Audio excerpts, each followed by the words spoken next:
cuando tu papá es soldador. Papá, se me arruinó el maletín para ir a la escuela. Te hice este.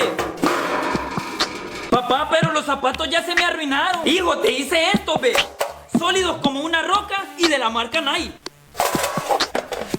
Y aprovechando te hice esta gorra, siempre de marca Nike, porque si no es de marca no te pones nada. Larín, anda, lávate las manos que ya vamos a cenar. Mi papá está loco.